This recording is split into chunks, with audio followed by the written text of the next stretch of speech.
Today we're talking about what computers I use to record my music on. Hello everyone, welcome back to the channel. I've had a handful of people reach out to me and asking what I run as a computer and as a laptop. They're asking for specs, along the lines of what kind of CPU I'm running, hard drives, and things like that. So in this video, I'm gonna go over those stats. I myself love tech and toys and things like that, so I'm excited for this video. It's not necessarily about music gear, but it's about the gear you use to create music. And I'm sure a lot of you out there are into this as well. And before we get to the stats, please like this video, subscribe to the channel, it helps a ton. And if you want to continue to support, go down to the description below. Down there are links to my website, my music, and things like that. All right, so first up, we're gonna talk about my desktop. It is not the most modern computer in the world, but it's well built and well rounded. And it runs my DAW super smooth. For those of you who have been following the channel for a little while, know that I've recently switched over to Cubase Pro 12. So both of those machines are running that. And I love that I don't need a dongle anymore. Okay, so for the desktop, it is an HP tower, and I'm running Windows 10 64-bit on that machine. I have an i7 6700 processor, so it's not the most modern processor, but it is a good all-around workhorse processor. And for those of you who are familiar with computers, you know that CPU has a frequency of 3.4. It can boost up, but I don't overclock anything like that at all when I'm working on music. Also, like I said, it's not the most modern CPU. It came out, I believe, in late 2015. But you can find a refurbished tower with one of these in it for really cheap. I'm also running 32 gigs of RAM of DDR4 at 2133 megahertz. In my desktop, I also have a dedicated GPU. And it's nothing like an RTX 3080. It is actually a Quadro M2000 by NVIDIA. It has 4 gigs of DDR5 memory. A lot of people probably have not heard of this series of NVIDIA cards. It's not necessarily for gaming, but it could absolutely edit video if I was in a pinch. And it's pretty cool that if I wanted to, I could run up to 4 4K monitors. I can't imagine ever needing to do that, but having that flexibility is pretty cool. And it also supports things like CUDA and OpenCL. So just to recap so far, it's an HP tower with an i7 6700, 32 gigs of RAM, and I've got a NVIDIA Quadro M2000.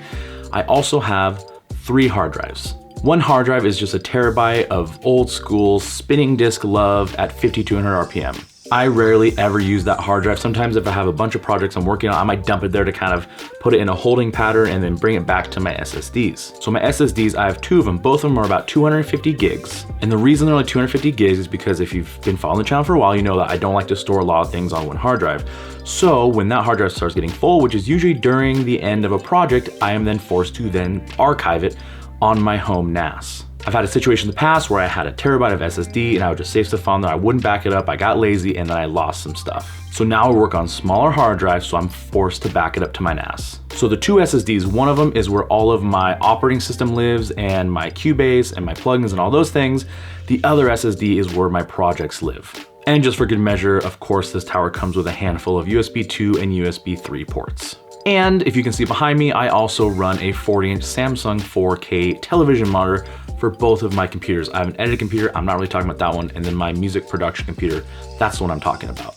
And just the way those are set up, I have a switch that I hit and it kicks over the keyboard and mouse between whichever tower I'm working on, and then I just switch the TV from one input to the other. All right, so now over to the laptop, and I just got this recently and I'm still just loving it. It is an HP Pavilion 15.6-inch screen laptop. And this laptop runs Windows 11. It has the i7-11995G7 CPU, which I feel is kind of on the same level of the i7 6700 that I have in my desktop. There are pros and cons to both, but I would say they're in the same arena. It's not like I'm operating on an old i3 in my desktop and I have a newer 11th generation in my laptop. So all of the plugins run about the same between the 2 computers. The laptop has 16 gigs of DDR4 RAM at 3200. And it has 512 gigs of space on the M.2 SSD. And it is a 1080p screen. It also has the Intel Iris Xe graphics. And as of now, I have both of these computers mirroring each other on all of the same plugins and same software.